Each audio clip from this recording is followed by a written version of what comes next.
I've got a leak. Oh, I've caught the pipe. It's a gusher, isn't it? That held. Oh, flipping heck.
Another load down, and it's lunchtime. So, did you see I caught the pillar just when I was going in here, flipping? Right at the very start. Look, I clipped the edge of it just there. I had a bang. Oh, I can see a dent. Can you see that? Oh, I definitely ripped a chunk out of there. There's me saying earlier about trying not to hit anything, and I hit that. And you can see where I've hit it in the past. Look, it's just a very, when you come in here, especially now this pillar's here, it's the angle trying to get in there. Anyway, let's see if I don't have any more pranks. Let's not damage this building, it cost enough. Right, I'm going for lunch. I might wash my hands first, a bit smelly. Right. Back from lunch. Not very exciting lunch, leftovers. Leftover roast dinner actually. Reheated, but to be honest, it's really nice. I love a bit of reheated veg. Never waste anything in our house. Roast chicken, love a roast chicken. Right, let's go. Oh, flipping heck, change gear without. Let's just drive forward and take the brake off before we drive forward. Right, that's better. Right, let's get going. Do you remember the story about the medal? Further update on that is that the Birmingham Post, I think, are running a series of articles about that, about the find of the medal. I'm hoping that maybe we might find the third one. That is massively a long shot, I'm sure. But then finding the other two also was. The other thing as well is that at some point I'd like to go and try and find his grave if he's got one. I don't know whether he was buried or cremated. Him and his wife Ethel, William L. Cornock and Ethel Cornock, were died in Birmingham. He died in 1969. Not sure when she died. I'm gonna have to look all this up. I want to try and find his grave in Birmingham and just see if I can go and find it.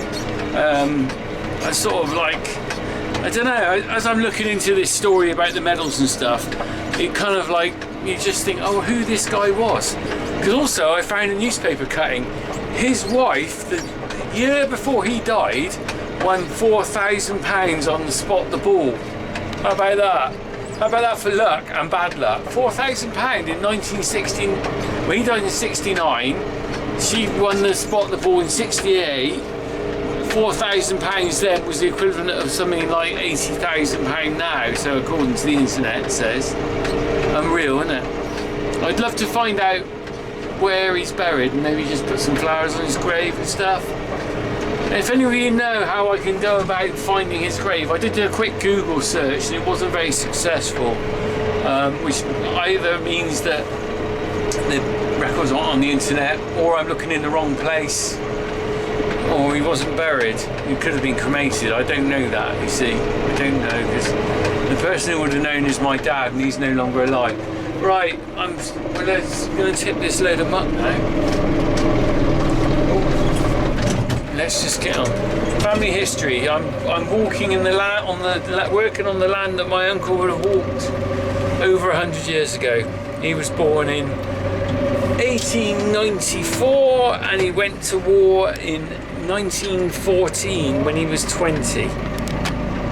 And if you look around at 20-year-old kids and you think, God almighty, what they put up with at 20. At 20, to put an old man like me there, at least you had a bit of life, but to put 20-year-olds in a war zone, it's just tragic, even now in Ukraine and everything. It's wrong, they've not lived their life. Right, let's get this back. Right, let's get this show on the road. We are going to dump some poo. Poo dumping. Poo dumping. Right, got my lever. Oh, that's the wrong way. This way. Let's go. Come on. Top of the plops.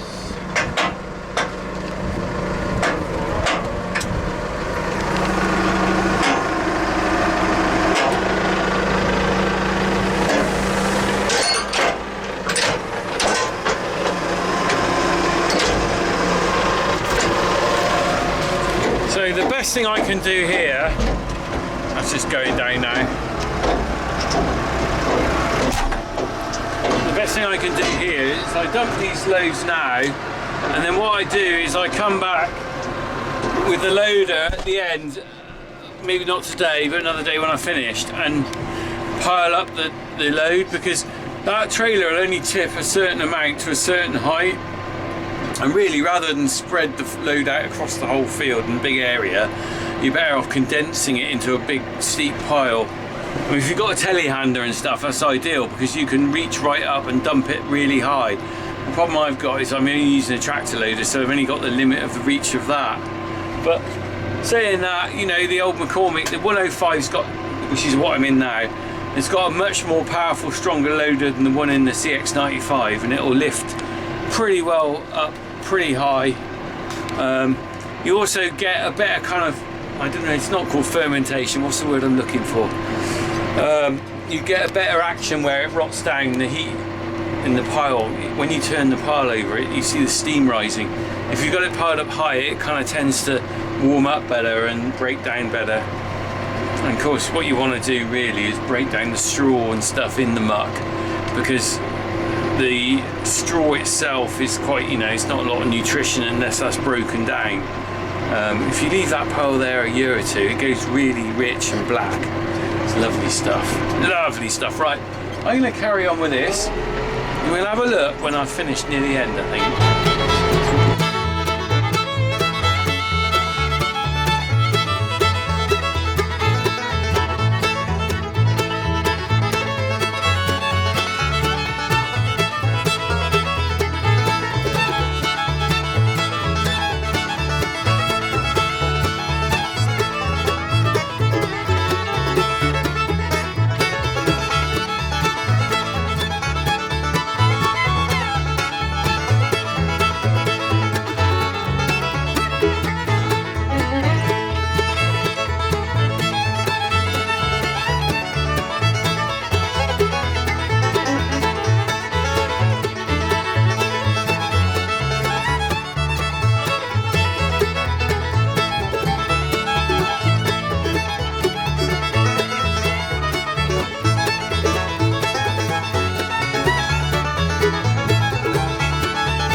got a leak.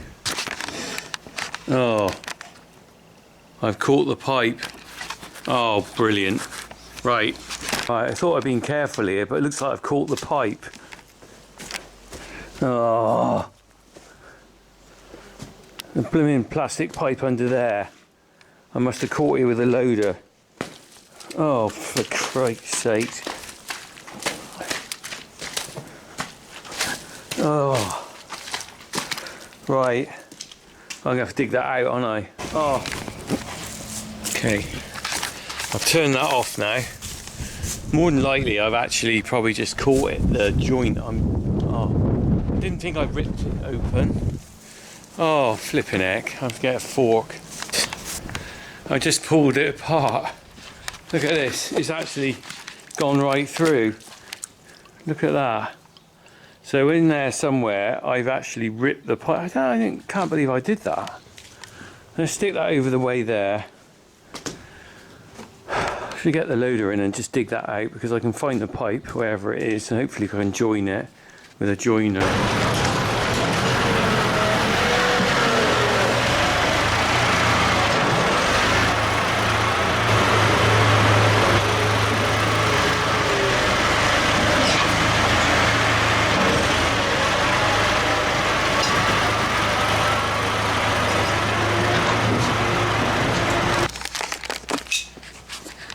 Let's see what we got then.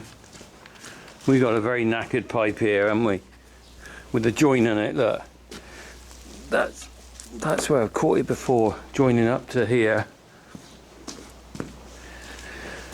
Oh, look at that. That's not going to join on there very well, is it? Although that might do. If I can get a joint on there, temporary fix for today, and then sort this out tomorrow. So I've got to let those cattle in here. Right, I'm going to have to go and see what joints I've got. Oh, this isn't good. I'm up against it with time as usual. Right, I've got a load of bits here. In the usual farmer way, I've cobbled together a load of bits that are left over from other jobs. So it's not ideal. So these are Heinz 57 variety.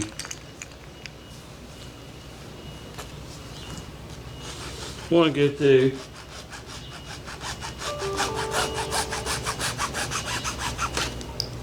I think what I've got to do is put these on here. Can you see that? Put a sleeve down there.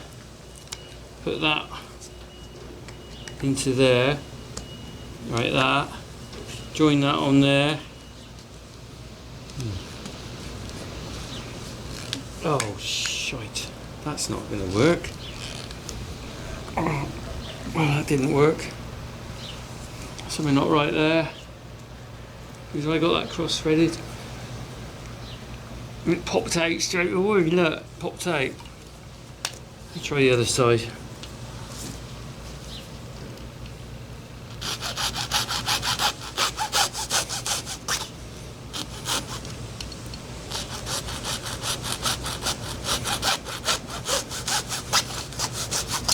Right, again, put that down there, that on there. Can I get that?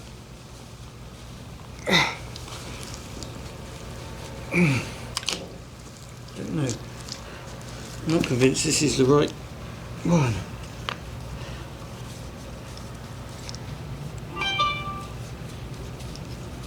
Try it, tighten it up and see what happens. No, that's not it. Oh, what am I doing wrong? I got the wrong. Try and take this. Right, I'll come back in a minute. A sort of emergency fix going on here. Possibly I didn't have that bit connected on there properly.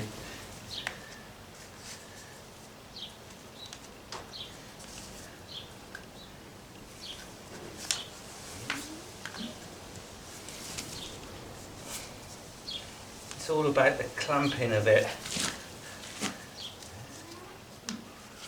I'm not a bloody plumber, that's the trouble. I'm a farmer who has a go at plumbing because he's desperate. Not... I thought... Problem is, I never enjoy plumbing because I'm always doing up against it. A situation like this is not...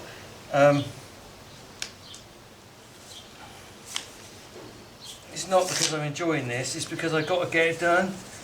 Otherwise the cattle won't have anything to drink. So... Right. Okay. Let me just take this off here. Oh, so I've got something together now. Right, so let me tell you what I've done. Right. As I said, I don't do enough plumbing to really get good at it. So I'm sort of like, the only plumbing I do is when I'm fixing problems, really.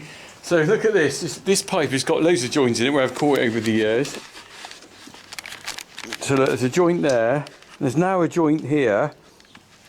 There's a joint there. Right, what I'm going to do is, we're going to try and turn it on in a minute. What I'm going to do from now on is I'm going to secure that to that back wall. Because what it's done is been floating around here over the years, and then of course I come in, I'm never sure where it is. So, and last year I don't think I cleaned it out properly to the back wall, so this pipe was floating around. Well, that ain't any good. We got to sort this out. So if that leaks, well, I reckon that could well leak there.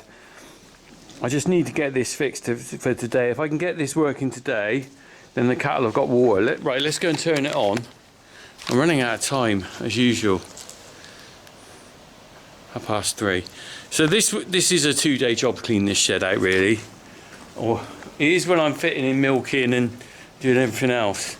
But it can be a 4-day job if I'm not careful, if I end up with a burst pipe. Right, let's turn it on at the stop tap and let's see what happens. Do you reckon that joint will hold? Let's hope so.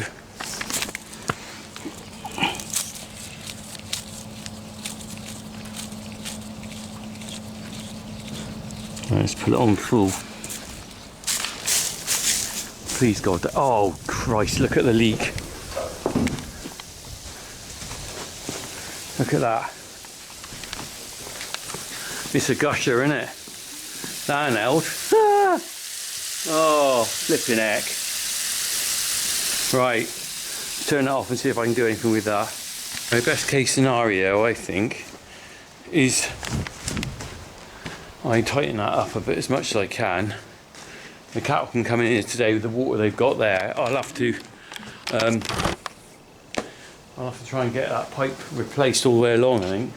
Right, tighten it up as much as I can now. What do you reckon? I tightened it up on the back there. That one was loose-ish. That one there with the other side wasn't too bad. I got a bad feeling about this, peeps. Whew. Oh, oh, flipping Monday morning. Monday. Monday.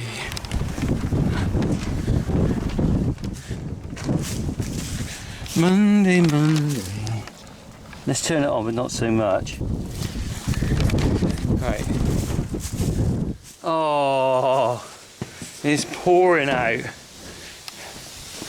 Look at it. Look at that. That's achieved nothing. Look. Oh. Come on, give me a break. Right. Give me a break. I'm going to have to find some blue pipe and just put a run of length there, I think. Let's sort that out. I'm not sure that's the right width. Let's have a look. Is that 20 mil?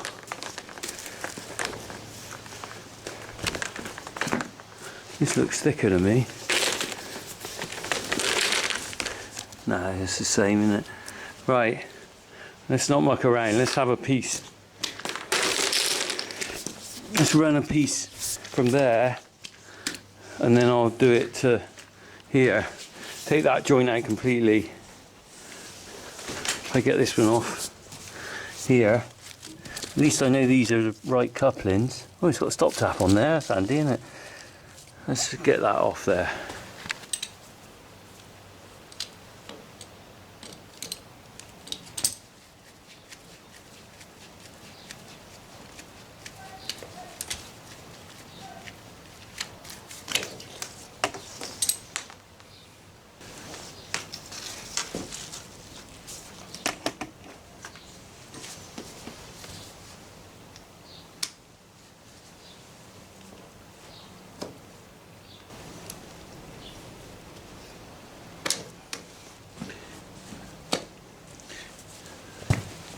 Okay, interesting. There was no insert inside there. Perhaps I don't need one.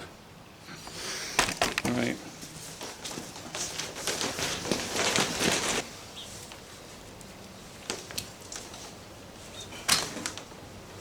But there's an insert on this one. Right, shut that away. Okay, that one's gone. Let's do that on there.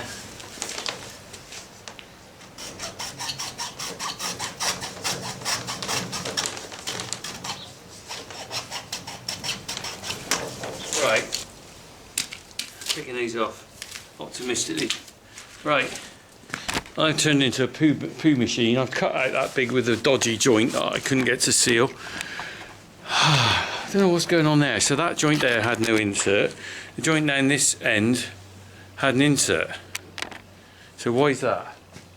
See, my knowledge of plumbing is so vague. Right, I'm going to turn this on. What's the reckon? That's going to leak now? I don't know. We'll wait and see. Oh, stress on us that Monday afternoon. Oh, a bit of a devastation scene, isn't it? Temporary fix there.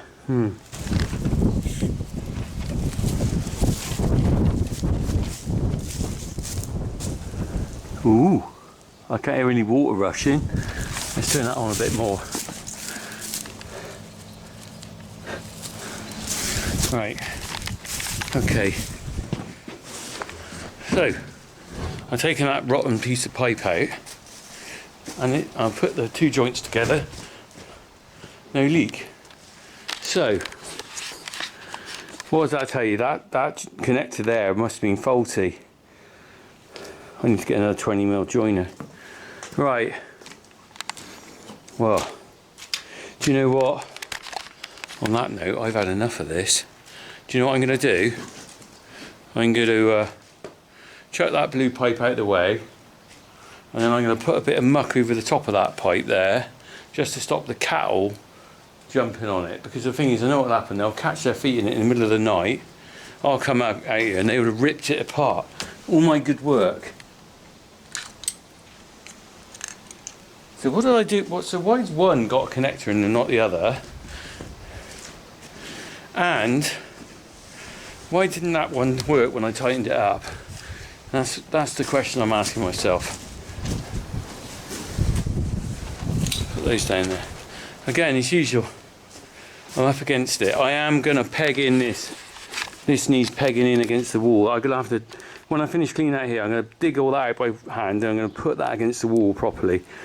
If only my dad had buried it all when he did it originally, it would have saved a lot of work. Right, let's get on.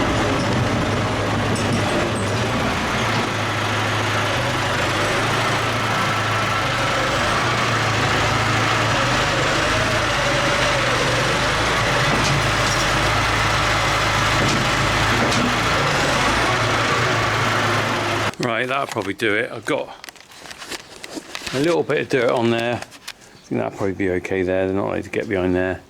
Right, let's get this load out. They're waiting down there. They do need a drink. I'll get this load out and then we'll come back. We'll let them in. This always ends up, leave that there. Always ends up, start out as an easy job, turns into a disaster zone. There's me worrying about it at the start, saying, got to be careful. That pipe, I'll never learn. That pipe has been ripped and damaged probably nearly a dozen times in the last 30 years. And do you know what? We've never sorted it out. It's one of those things you always think, oh, I'll get away with it. And most years you do. I'm going to still find what I can attach it to. I think this is the problem, right? Why it always gets left. Well, the problem is it always gets left because you think, well, how can I attach that to the wall? What can I do to get that secured in the wall? Really, one's concrete in the ground. It's just no good having these loose pipes. So, right, what can I do with that? Oh, I'm tired as well. I've reached the end of my day where I'm like a late alert, and now I've reached the kind of point where it's been long enough. I'm hot as well. I'm bored, hot, time to stop work, because the thing is, what happens is you just bodge things up when you get tired. Oh, anyway, so I hope you enjoyed my video today. Cock up! Always show the cock ups, you know. If you're watching YouTubers doing jobs like this and they don't show the cock ups, then they're blooming liars, because guaranteed there's cock ups on a farm all the time. All the time. The more stuff you own and do and use, the more things you're going to break.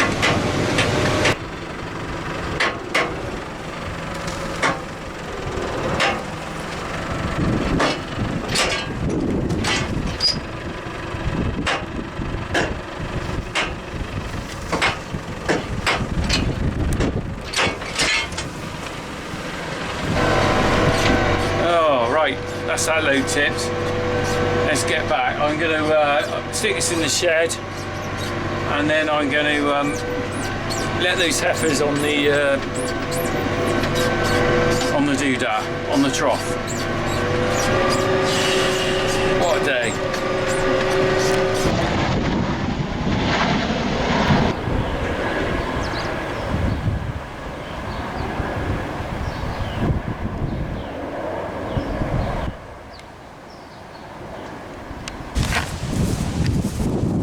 Right, let's let these have a drink then. Oh, text message coming through. All right, come on. I bet you're thirsty, aren't you? Come on. Come on. Come on. Don't tell me you don't want a drink now, after all I've been through. Oh, this gate is a tricky one. Right, come on. Hi ho, hi ho. It's off for a drink we go. Come on. God, I'm glad it's not so difficult to get my mates to the pub. Come on. Oh, they're not happy. They must be thirsty. Come on. Come on. Is it just you don't want to come in there? Oh, they're actually not that thirsty, are they? After all my panicking to get that fixed. Anyway, these are due to calve. I'll just have a quick look round at one of them. She's due. Hello, you're very bagged up. 458, you're due any moment now, aren't you? If you had her on that, you're due a couple of days' time. 458, I think you're due about now. Alright? You can see the tightness of her udder on there. These are new trees we planted last autumn. They're doing alright. They need pruning at some point, but I'll leave them for a while. Right, they're not bothered, are they? After all my panic, they're not bothered. Still, you can't leave cattle without water overnight. That's not fair. Right, I'm going off. Going off cow milking now. Crack on.